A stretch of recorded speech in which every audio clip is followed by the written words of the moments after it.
On Friday, we discussed rational and irrational numbers, and our worksheet asked us to describe each number by all the names that apply: natural number, whole number, integer, rational number, or irrational number. And since rational and irrational numbers were the broadest categories, we discussed how to identify if it was an irrational number, because everything else then fell into the rational number category. And so our three characteristics of an irrational number were a number that had a ... after it, a number that included pi, and any non-perfect cubed root or square root.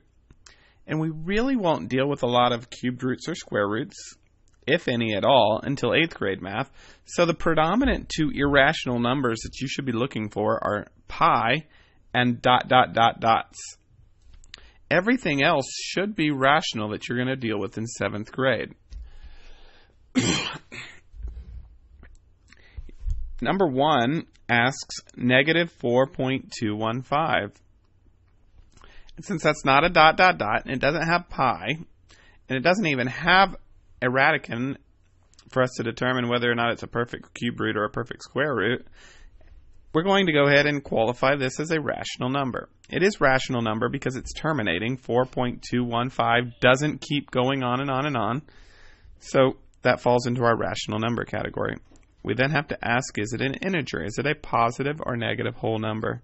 In this case, it's not a whole number, so our only characteristic for it is that it is a rational number.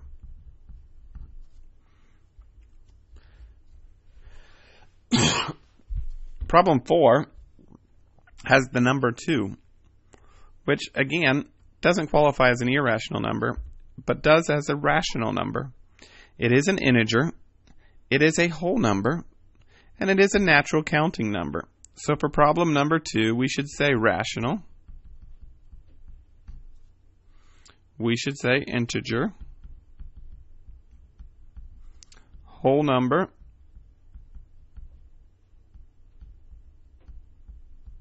and natural number.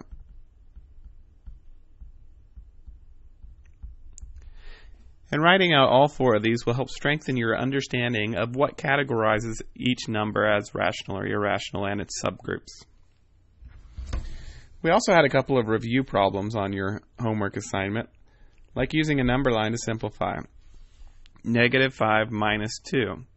And we need to remember how we use the additive inverse and our understanding of opposites to rewrite this problem as negative 5 plus negative 2, so that we had a clearer understanding of the fact that both of those terms are negative value terms.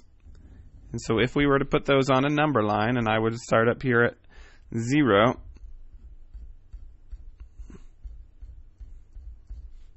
because I know my terms are going further into the negative range, then I would go negative 5, 1, 2, 3, 4, 5 units, plus another negative 2, 1, 2 units,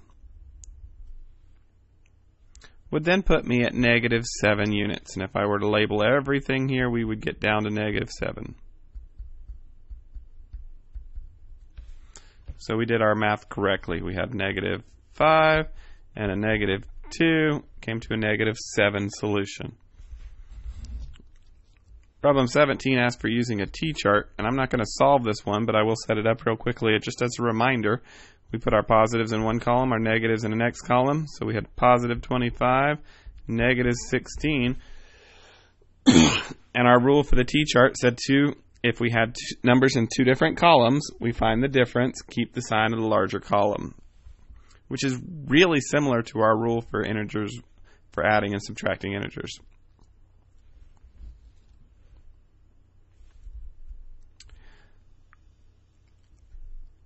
Simplify and write your answer as a decimal. The first thing I'm going to want to do is create a decimal. So I need to rewrite this mixed number as an improper fraction. So 8 times 4 is 32, plus 1 is 33 over 8. So now I need to change my fraction into a decimal. 33 divided by 8. We already know it's going to go in 4 whole times. and it will have a remainder at our first stage. 8 will go into 10 one time with a remainder of 2.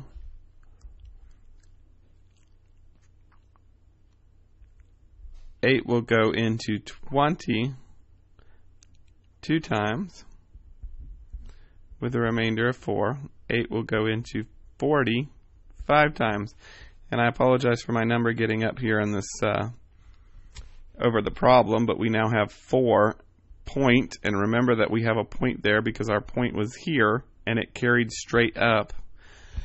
If we're not careful to align our integers over top of where they run into these value numbers, then we're going to end up with incorrect answers. But I have a 4.125 as the value of 4 1/8. And so we have 4.1825 minus 5.17. And so since I have two different numbers, a positive and a negative term here, I'm going to find the difference and keep the sign of my larger sign. My larger number is 5.17, so I'm going to keep the negative, but now I need to find the difference. So 5.17, and I know I'm going to need a third decimal, so I'm going to go ahead and add it, minus 4.125, borrow from the 7, 10 minus 5 is 5, 6 minus 2 is 4, 1 minus 1 is 0, 5 minus 1 is, 5 minus 4 is 1, and then remember we keep the negative sign. So our solution will be negative 1.045.